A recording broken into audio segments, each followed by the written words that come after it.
Wherever you go, whatever you do, throw a little at it. Omax, Vest and Briefs. தமிழ்நாட்டில் சட்டமன்ற தேர்தல் வாக்குப்பதிவானது மாலை 6 மணியுடன் நிறைவடைந்துள்ளது.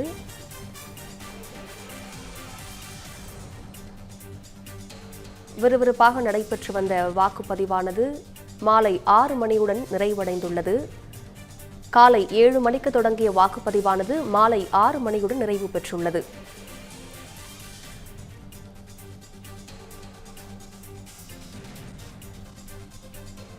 காலை 7 மணிக்கு தொடங்கிய வாக்குப்பதிவானது மாலை 6 மணியுடன் நிறைவு பெற்றுள்ளது. மாலை 5 மணி நிலவரப்படி 82.24% வாக்குகள் தற்பொழுது வரை பதிவாகியுள்ளது.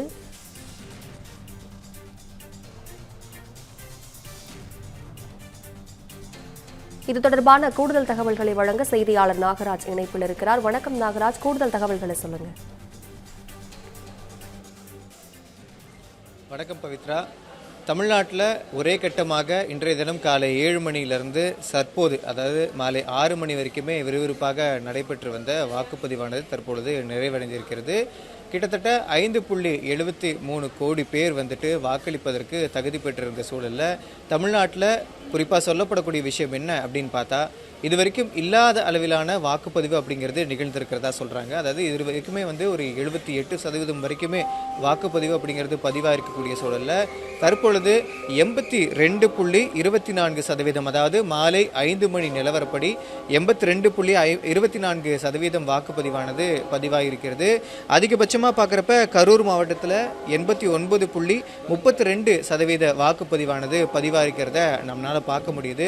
பல்வேறு மாவட்டங்களில் எதிர்பாராத விதத்தில் பல்வேறு அளவிலான அந்த வேறுபாடுகள் அப்படிங்கிறது நிகழ்ந்திருக்கிறத நம்மளால் பார்க்க முடியுது. ஆல் டிஸ்ட்ரிக்டை பொறுத்த வரைக்கும் சரி, சென்னையை பொறுத்த வரைக்கும் எந்த மாதிரி நிலைமைன்னு பார்க்குறப்ப, சென்னையை பொறுத்த வரைக்குமே கடந்த காலங்களில் பார்க்குறப்ப ஒரு 60%லேருந்து 70% வரையிலான அந்த வாக்குப்பதிவு அப்படிங்கிறது நிகழ்ந்துருக்கிறத பார்க்குறோம். இந்த முறை பார்க்குறப்ப 81.34% வாக்குகள் அப்படிங்கிறது பதிவாகி இருக்கிறது. அதாவது மாலை 5 மணி நிலவரப்படி. இப்போது 6 மணி நிலவரப்படி அதுக்கு அடுத்தபடியாக விடக்கூடிய அந்த அடுத்தடுத்த கவுண்ட்ஸ் அப்படிங்கிறது பெர்சன்டேஜ் அப்படிங்கிறது பெரிய அளவில் வளர்ச்சி இருக்கும் அப்படின்னு சொல்லி எதிர்பார்க்கப்படுகிறது. மிகுந்த எதிர்பார்ப்புக்கு மத்தியில் குறிப்பாக அந்த வாக்குப்பதிவு நடந்திருக்கு. சரி, 6 மணிக்கு அந்த கேட்ஸ் க்ளோஸ் பண்ணியாச்சு. அடுத்த கட்டமாக என்ன அப்படின்னு சொல்லி கேட்டால், சென்னையில் இருக்கக்கூடிய 16 சட்டமன்ற தொகுதிகளுக்கும் சேஃபாக வாக்குப்பதிவு நடந்து முடிந்திருக்கிறது. ஒட்டுமொத்தமாக இந்த வாக்குப்பதிவு அனைத்துமே தேர்தல் ஆணையம், அதாவது இந்திய தேர்தல் ஆணையத்தினுடைய தீவிர நேரலை கண்காணிப்பு நடந்து முடிந்திருக்கிறது. இங்கே இருக்கக்கூடிய போலிங் ஆஃபீஸர்ஸும் சரி, ப்ரிசைடிங் ஆஃபீஸர்ஸும் சரி, பூத் ஏஜென்ட்டும் சரி ஒருங்கிணைந்து அவர்கள் இங்கே பதிய வாக்குகளும் அந்த வாக்குகளுக்கான என்ட்ரிஸ் ஒவ்வொருத்தரும் பதிவு செய்யப்பட்டிருக்கக்கூடிய வாக்காளர்களுடைய அந்த ஒட்டுமொத்த கவுண்ட்டையுமே கொடுக்குறாங்க. பூத்தில் கொடுக்கப்பட்டிருக்க ஸ்லிப்பையும் கவுண்ட் பண்ணுறாங்க. அவங்களுக்கு வாக்கு செலுத்துவதற்காக கொடுக்கப்பட்டிருக்கக்கூடிய ஸ்லிப்பையும் கவுண்ட் பண்ணுறாங்க. இப்போ அடுத்த கட்டமாக என்னென்னா, இங்கே வச்சிருக்கக்கூடிய டாக்குமெண்ட்ஸ் எல்லாமே அவங்க ஒவ்வொரு நிலையில் க்ளோஸ் பண்ணுவாங்க.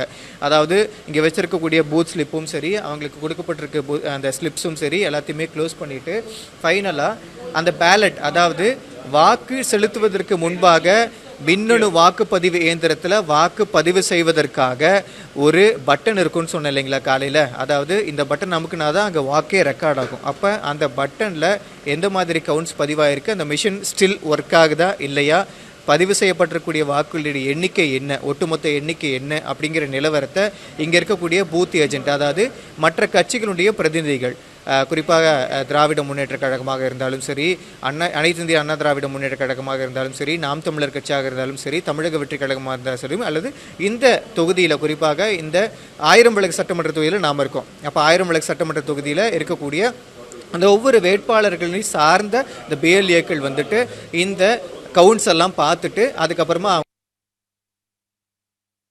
ப்ரொசீட் பண்ணி சொல்றாங்க. ப்ரெசைடிங் ஆபீசர் அவங்களுடைய கண்காணிப்பின் அடிப்படையில இந்த மெஷினை சீல் வைக்கிறதுக்கான அடுத்த கட்ட பிளான பண்றாங்க. அப்போ இங்க வச்சிருக்கக்கூடிய அந்த மெஷினை லாக் பண்றாங்க. அதாவது ஃபைனலா கிடைத்திருக்கக்கூடிய கவுண்டோட மெஷினை லாக் பண்றதுக்கு முன்னாடி அவங்க அந்த மெஷினை ஆஃப் பண்ணி அவங்க அந்த இணைப்பை துண்டிக்கிறாங்க. அடுத்த கட்டமா இதை சீல் வைக்கக்கூடிய ப்ரொசீஜர்ஸ் தான் பண்ண போறாங்க. இப்ப நான் சொல்லியிருந்தேன் இல்லைங்களா, 1000 விளக்கு சட்டமன்ற தொகுதியில நம்ம இருக்கோம் அப்படின்றப்ப இது மத்திய சென்னை கணக்குல வருது. இப்ப தென் சென்னை ஆகட்டும், வட சென்னை ஆகட்டும், இந்த தென் சென்னை, வட சென்னை, மத்திய சென்னை என்ற 3 இடங்களுக்கு பாக்குறப்ப குறிப்பாக வட சென்னையை பாக்குறப்ப குயின் மேரிஸ், அதாவது ராணிமேரி. வட சென்னையை பாக்குறப்ப குயின் மேரிஸ், அதாவது ராணிமேரி கல்லூரியில தான் இதற்கான ஸ்ட்ராங் ரூம் வைக்கப்பட்டிருக்கிறது. அதாவது வாக்கு எண்ணும் மையம் அங்கதான் இருக்கு. அப்போ அந்த வாக்கு எண்ணும் மையத்துக்கு வட சென்னையை சேர்ந்த வாக்குப்பெட்டிகள், அதாவது மின்னணு வாக்கு பதிவு இயந்திரங்கள் செல்லும். அதே போல தென் சென்னை, மத்திய சென்னை. இப்போ மத்திய சென்னைக்கு பார்க்குறப்ப லயலா கல்லூரிக்கு இந்த 1000 விளக்கு சட்டமன்ற தொகுதிக்கு உட்பட்ட அந்த அனைத்து மின்னணு வாக்குப்பதிவு இயந்திரங்களும் செல்லும். இப்போ நீங்கள் பார்க்குறீங்க, நம்ம வாக்குப்பதிவு மின்னணு வாக்குப்பதிவு இயந்திரத்தில் பதிவு செய்தது மட்டுமல்லாமல் கூட பக்கத்தில் நமக்கு அதன் மூலிமா பிரிண்ட் செய்யப்பட்ட ஒரு ரெசிப்ட் வரும். அதாவது நீங்கள் பதிவு பண்ண வாக்கு இந்த நபருக்கு தான் அப்படிங்கிற சின்னத்தை உங்களுக்கு காட்டுற மாதிரியான ரெசிப்ட் வரும். அந்த கவுண்ட்டையுமே அவங்க வந்துட்டு இங்கே இருக்கக்கூடிய பூத் ஏஜென்ட்டை வச்சு செக் பண்ணுறாங்க.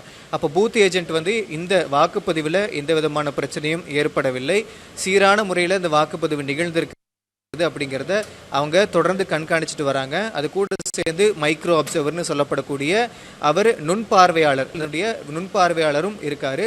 அவரும் இங்கே நடக்கக்கூடிய அந்த அடுத்தடுத்த ப்ரொசீஜர்ஸை பாராரு. இது எல்லாமே தேர்தல் ஆணையத்தின் மூலியமாக வழிநடத்தப்பட்டவை தான். அதெல்லாமே வழிநடத்தப்பட்டதன் அடிப்படையில் ஒட்டுமொத்தமாக இப்போ இந்த பேலட் ஆகட்டும், அதாவது அவங்க கவுண்ட் பண்ணக்கூடிய அந்த மிஷின் ஆன் பண்ணக்கூடிய ரெக்கார்ட் பண்ணக்கூடிய அந்த பேலட் ஆகட்டும், அடுத்தது அங்கே மின்னணு வாக்குப்பதிவு இயந்திரம் ஆகட்டும், இது ரெண்டுமே வந்துட்டு சீல் வைக்கக்கூடிய நிகழ்வு தான் அடுத்தபடியாக நடக்குது. நான் சொன்னேன் இல்லைங்களா, வட சென்னை, மத்திய சென்னை, தென் சென்னை. அப்போ தென் சென்னைக்கு இருக்கக்கூடிய அந்த அனைத்து வாக்குப்பதிவு இயந்திரங்களும் அண்ணா யூனிவர்சிட்டிக்கு கொண்டு போக சொல்லப்படும். அதே போல் மத்திய சென்னைக்கு உட்பட்ட அனைத்து வாக்குப்பதிவு இயந்திரங்களும் வந்துட்டு லயலா கல்லூரிக்கு எடுத்து செல்லப்படும். அப்போது இதை சீல் வைக்கக்கூடிய நிகழ்வு தான் இப்போ நீங்கள் பார்த்துட்ருக்கீங்க. இப்போ அந்த இரண்டுக்கும் இணைக்கக்கூடிய அந்த இணைப்பு, அதாவது அந்த ரெக்கார்டிங் ப்ரொசீஜர்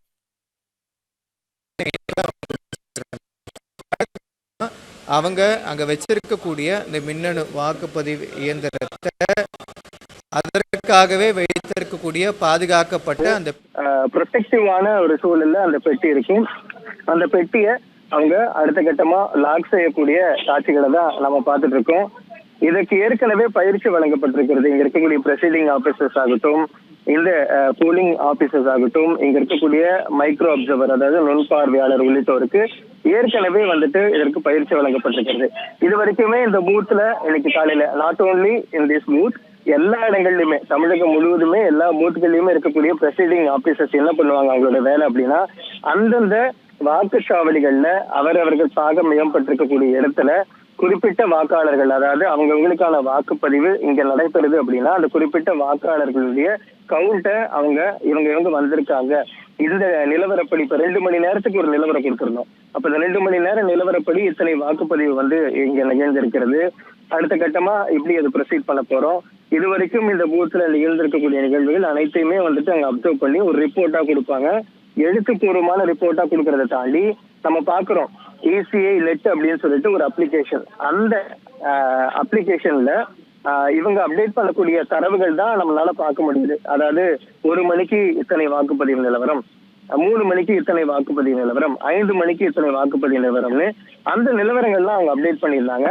இப்ப கடைசியா பாக்குறப்ப 5:35 அவங்க இன்றைய அந்த மாலை 5 மணி நிலவரப்படியான வாக்குப்பதிவுகளை பதிவு செஞ்சிருக்காங்க.